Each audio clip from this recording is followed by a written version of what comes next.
நான் மரித்தால் என்னை அடக்கம் பண்ண இடம் இருக்குமா தெரியாது. ஐயோ பாவம், ஒரு 6 அடி குழி அவனும் கொடுக்க மாட்டீங்களாடா? இப்படியா அவரை விட்டுருப்பீங்க? நான் பரலோகத்துக்கு போவேன், அங்கே என்னுடைய சொத்து ஆஸ்தியை அவர் காட்டுவார். நிச்சயமாய் மகிழ்ச்சியின் கிரீடத்தை என் சிரசில் வைப்பார். ஒருத்தருக்கும் என்ன படைச்ச கடவுள் கூட நித்தியமா வாழ போறேன், அங்க போய் என் கடவுளை பார்ப்பேன், அது இல்லை. என்னை வரவேற்க அங்கே பெரிய ஆட்கள் இருக்கும், ஏன்னா நான் அவ்வளோ இங்கே சாதிச்சிட்டேன், நான் மலையை தூக்கி இங்கே வச்சுட்டேன், ஆற்ற வெட்டி இங்கே போட்டேன், எனக்கு கிரீடம் கொடுப்பாரு. இதுதான் ஆசையாக இருக்கு. சரீர சுகத்தை பெற்றுக்கொள்ளுகிற ஒரு இடம். எந்த இடத்துக்கும் ஒரு ஸ்பெஷாலிட்டி கிடையாது அப்படின்றது வேதம் சொல்லுது. ஏன்னா பிதாவை எங்கும் தொழுது கொள்ளும் காலம் வரும் அப்படின்னு ஆண்டவர் சொன்னார். ஆனால் இங்கே ரட்சிப்பை சொல்லுங்கள், வாழ்க்கையில் சந்தோஷம் இருக்கும். ரட்சிப்பை சொல்லுங்கள், வாழ்க்கையில் சந்தோஷம் இருக்கும். சூப்பர் சூப்பர், உண்மைதான், சத்தியம்தான். ஆனால் பிசாசு ஒளியின் தூதனுடைய வேஷத்தை தரித்து கொண்டு இப்படிதான் நல்லது சொல்கிற மாதிரியே சொல்லி லைட்டாக ஏமாற்றிட்டு போயிடுவோம். அதுதான் இந்த வீடியோவில் பார்க்க போகிறோம். வாங்க வீடியோவில் போய் பார்க்கலாம்.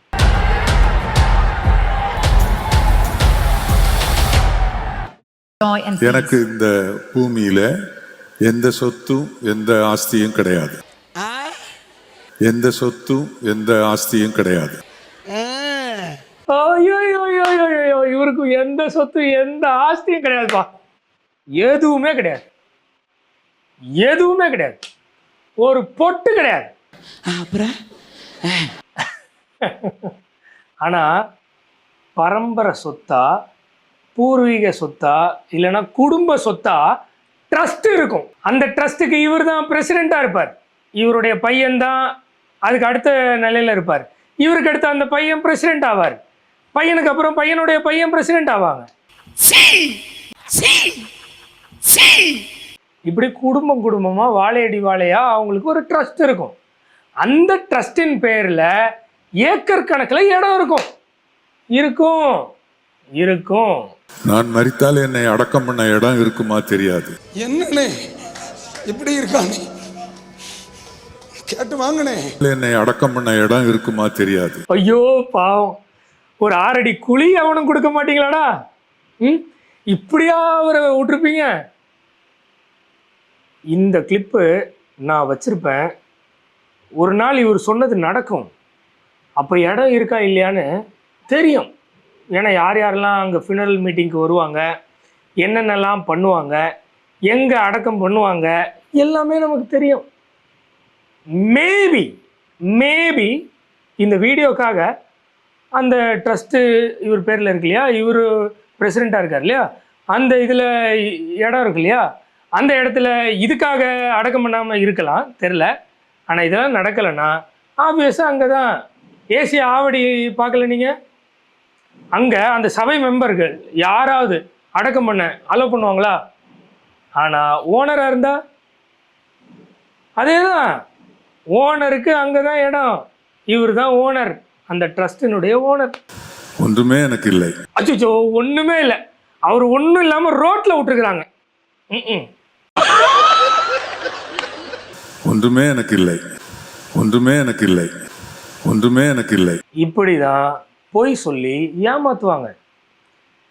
இன்னும் நான் சொல்லப்போனால் ஏஜி ஸ்தாபனத்துக்கு கீழே தான் நான் இருக்கிறேன்னு சொல்லி இவர் இவருடைய லைஃப்பை செட்டில் பண்ணிட்டு பேரலாக இன்னொரு பேரில் ஒரு ட்ரஸ்ட்டை தனக்குன்னு க்ரியேட் பண்ணி ஏஜி சொசைட்டியில், அது ஒரு சொசைட்டின்னு சொல்லப்படுது, அதில் உள்ள பைலாஸ் எல்லாம் இவங்க ஒரு கொஞ்சம் பேர் பெரிய லெவல் பொசிஷன் அந்த பைலாஸில் சின்ன சின்ன அமெண்ட்மெண்ட்டை கொண்டு வந்து தனியாக ட்ரஸ்ட்டை ஆரம்பித்து இவங்க பேரில் ஒரு ராஜ்யத்தை க்ரியேட் பண்ணிவிடுவாங்க.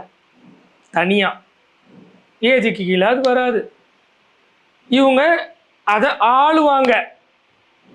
ஆனால் வெளியில் சொல்லும்போது ஒன்றுமே எனக்கு இல்லை, ஒன்றுமே எனக்கு இல்லை, ஒன்றுமே இல்லைன்னு சொல்லி சொல்லி சொல்லி கலெக்ஷன் பண்ணிக்கிட்டே இருப்பாங்க. கலெக்ஷன் பண்ணுறதெல்லாம் ஒன்றுமே இல்லை, ஒன்றுமே இல்லை தான். இன்னொருத்தர் ஞாபகம் வராரு, அதை பார்த்துறீங்களா?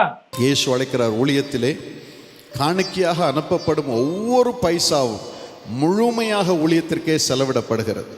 எங்களுக்கோ எங்கள் குடும்பத்திற்கோ ஒரு பைசாவும் வருவதில்லை, அத்தனையும் கர்த்தருடைய ஊழியத்திற்காகவே செல்லுகிறது. பார்த்தீங்களா?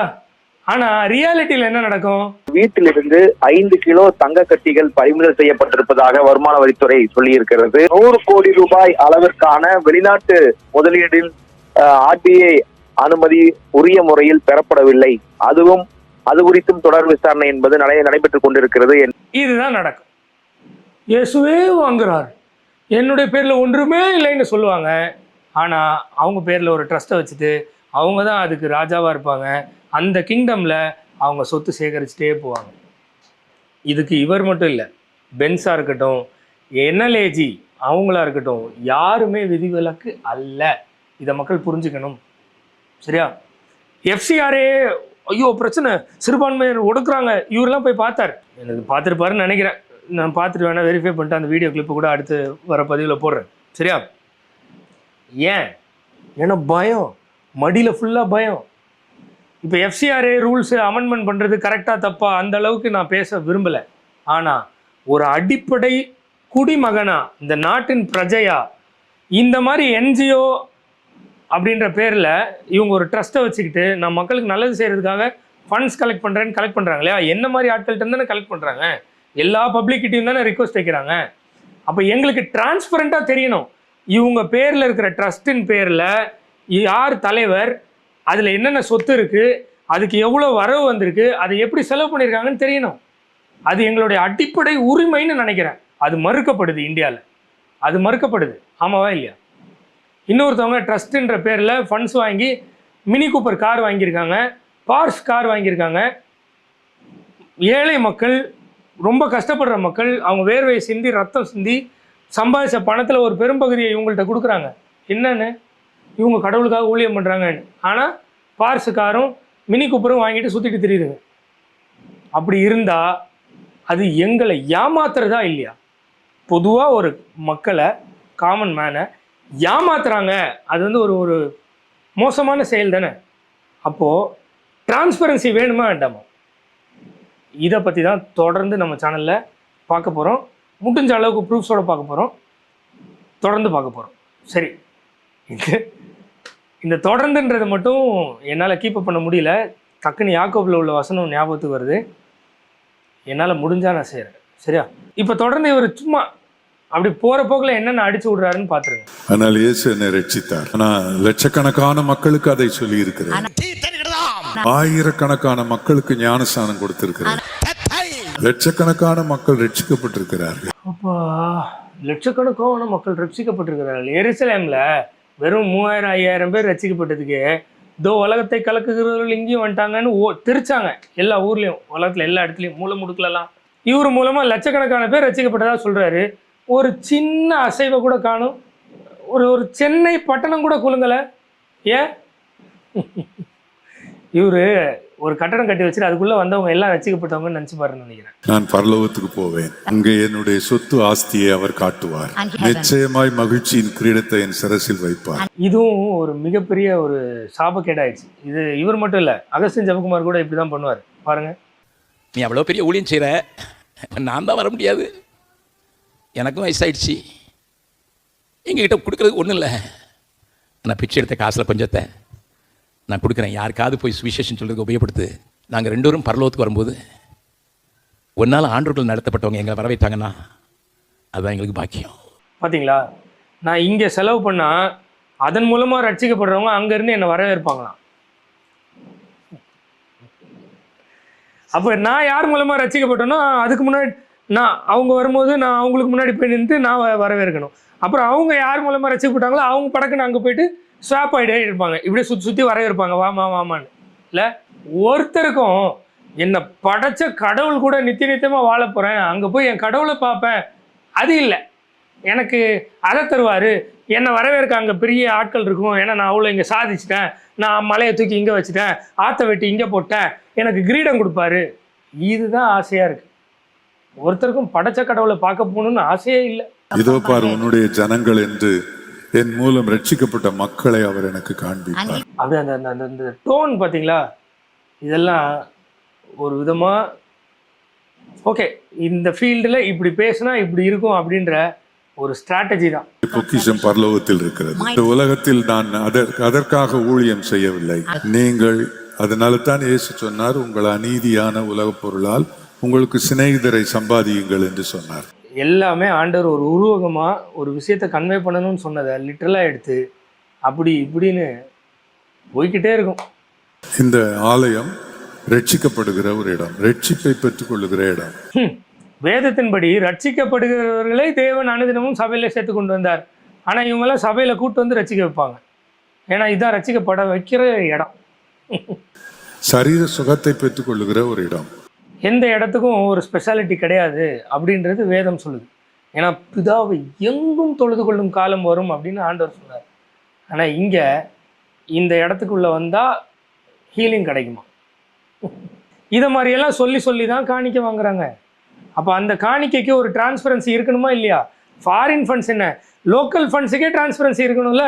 தேவன் உங்களை தொட்டு ஆசீர்வதிக்கிற ஒரு இடம். பார்த்தீங்களா, வீட்டில் இருந்தீங்கன்னா தேவன் தொட்டு ஆசீர்வதிக்க மாட்டார். அந்த இடத்துக்கு வந்தீங்கன்னா தொட்டு ஆசீர்வதிக்கிற இடம். கைகள்னால கட்டப்பட்ட ஆலயங்களில் வாசமாக இராருன்னு சொன்ன வசனம் எங்க? இந்த நபர்கள் சொல்கிற வசனம் எங்க? அதனால தான் ஆரம்பத்திலே சொன்னேன், ஒளியின் தூதன் எப்படியெல்லாம் பண்ணுவாங்க. நீங்கள் என்ன செய்ய வேண்டும் என்று உங்களுக்கு கட்டளை கொடுக்கிற ஒரு இடம். பார்த்தீங்களா, கூறு மன்னர் மாதிரி இவர் கட்டளை கொடுப்பாரு, யார் யார் என்னென்ன செய்யணும், எவ்வளோ எவ்வளோ கொடுக்கணும்னு. நான் நிச்சயமாய் மறைத்து வைக்க முடியாது. ஐயா நீங்கள் இல்லை, யாருமே மறைத்து வைக்க முடியாது. வெளியரங்கமாக்கப்படாத ரகசியம் ஒன்று இல்லை. இன்னைக்கு இல்லைன்னா நாளைக்கு வெளியில் வரும், நாளைக்கு இல்லைன்னா நாளன்னைக்கு வரும், அப்படியும் இல்லைன்னா ஆண்டவர் வருகையில் வரும். எதையுமே மறைக்க முடியாதுயா, எதையுமே மறைக்க முடியாது. நீங்கள் இப்போ எனக்கு எதுவுமே இல்லை அப்படின்னீங்க இல்லையா, ஒருவேளை இங்கே வெளியில் வரலன்னா கூட நாளைக்கு ஆண்டவர் வருகையில் சும்மா அக்கக்கா வரும், அக்கக்கா வரும். நீங்கள் என்ன பணத்தில் யூஸ் பண்ணுறீங்க, எந்த பணத்தில் வாழ்கிறீங்க, அதில் நீங்கள் எவ்வளோ லக்ஸுரியஸாக இருக்கீங்க, உங்கள் சர்ச்சில் இருக்கிற, அதாவது சர்ச்சுன்னு சொல்லப்படுற இடத்துல இருக்கிற லீஸ்ட் ஆஃப் த லீஸ்ட் என்ன ரேஞ்சில் இருக்காங்க, நீங்கள் என்ன ரேஞ்சில் இருக்கீங்க, நீங்கள் எவ்வளோ சொகுசாக இருக்கீங்க, உங்களுக்கு எவ்வளோ ப்ரிவிலேஜஸ் இருக்குது, அவங்களுக்கு எவ்வளோ ப்ரிவிலேஜஸ் இல்லை, எல்லாமே வரும். ஆண்டவர் கேட்பார், பயங்கரமாக கேட்பார். அன்னைக்கு ரொம்ப கஷ்டமாக இருக்கும் ஐயா, ரொம்ப கஷ்டமாக இருக்கும், சேம் ஆகிடும்.